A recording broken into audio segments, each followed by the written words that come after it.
Strength of numbers, strength of equipment, expertise, skills of war. But here we learn. Isn't it working?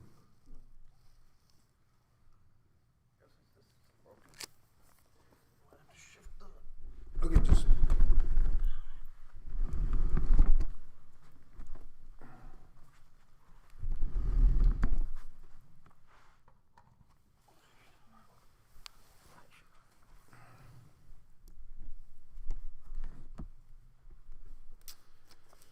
Yeah, so we generally consider that victory in battle depends upon the scene, numbers, equipment, right, expertise.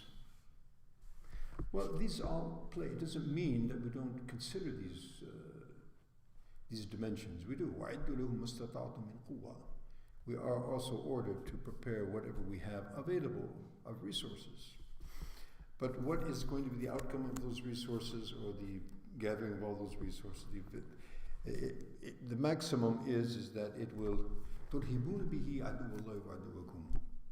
that you will cast fear into the heart. That will bring some sort of, fear into the heart of the enemy. That they have numbers, they have things. Otherwise,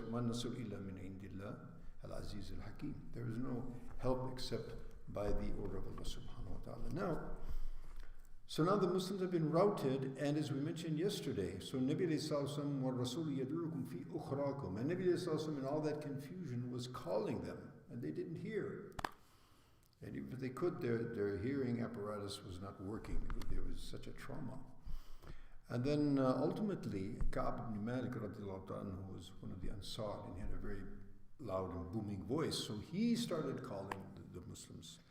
At that point, Allah subhanahu wa ta'ala's sukur again started descending upon them, and they heard the call of Sayyidina Ka'b radiallahu ta'ala, and they rallied back and gathered again around Rasul alayhi salatu wassalam. And there's quite a lot of details which in the class of Sirah, inshallah, when it comes up, we'll go into more details, inshallah.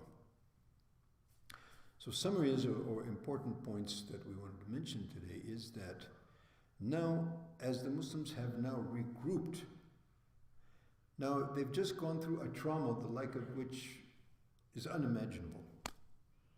And when you're in a state of trauma, your adrenaline flow is making you almost superhuman, right? And so that's not a place, or that's not a time or point where you would imagine people are dozing off to sleep, right? However, after the Muslims had gathered together, Allah subhanahu wa ta'ala anzala alaykum amratan minhu.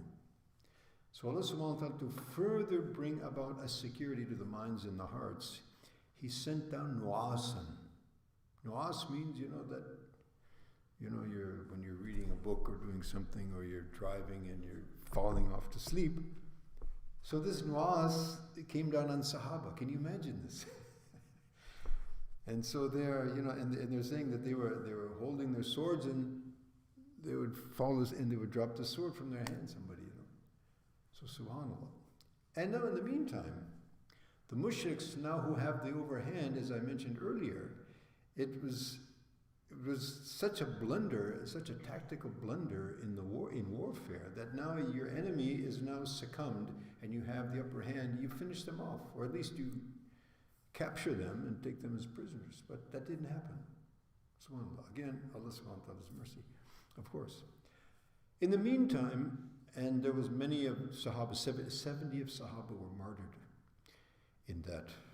The same number that were killed in Badr, a similar number. But of course, those killed in Badr went straight to the hellfire, and those who were killed in the battle of Uhud, of course, they were martyrs, and they went straight to Jahannam. Among them, as we say, Sayyid al-Shuhada, the most auspicious uncle of Rasulullah sallallahu alaihi wasallam, Sayyidina Hamza, radiallahu ta'ala anhu, Asad Allah wa Asad Rasuli, the lion of Allah and the lion of His Rasul.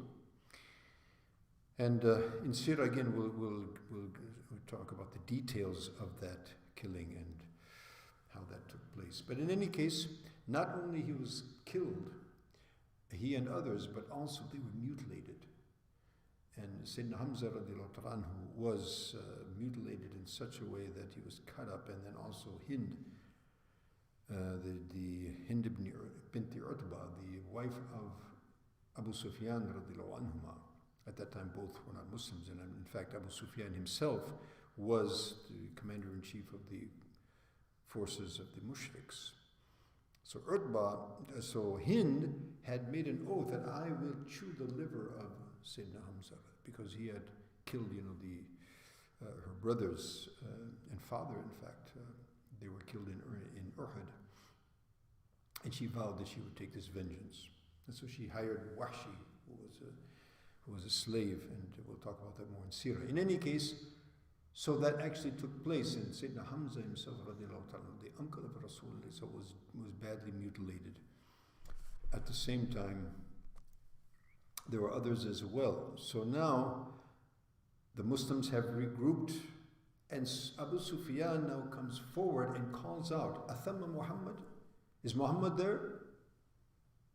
Nabi Sallallahu mentioned to Umar and Abu Bakr and those all around him, don't answer. He said, Athamma Ibn Abi Quhafa, is Abu Bakr there? No reply. Is Umar ibn al-Khattab there? So Umar is Umar. he said, so Abu Sufyan says, so they're not responding, it means they've been killed. And then Umar, he couldn't hold back. He said, no, by no means. And he shouted out, Allah subhanahu wa ta'ala has kept us all of those that you've mentioned, they're all alive, and they will ultimately bring about your disaster. So, of course, now the mushriks having apparently the upper hand, he didn't take that too seriously. And then he said, A'la Hubal. He said, may our God Hubal, be exalted. So Nabi Sallallahu told Umar, respond. He said, how should I respond? Called Allahu A'la. That Allah is the greatest, And then Abu Sufyan says, Lana Manat wal Uzza wala Uzzata lakum. We have Manat and Uzza, and you don't have any Manat and Uzza. And Nabi Sallallahu told him to respond, Wallahu Mawlana. And the people of Kufr, La Mawla lahum, they don't have anyone to help them or protect them. So in any case, so here Abu Sufyan says that there you are going to find what we call muthla. You're going to find that there's been mutilation in some of your dead. I didn't order it, and I'm not altogether happy about it, and I'm not altogether sad about it also. And he said, Al-Harbu Sijal, that war is sometimes for us, sometimes for us. Yom biyom. So this is our day, after the day that was on us, or that was, that was very difficult for us in Badr. And there's a bit more to be said, and then we have a group, the group of munafiqs, and what was their response, and we'll learn from that inshallah tomorrow, bidnillahi ta'ala. Subhanakallah wa bihamdika, nashhadu an la ilaha illa anta, astaghfiruka wa atubu ilayk. Wassalamu alaikum wa rahmatullahi wa barakatuh.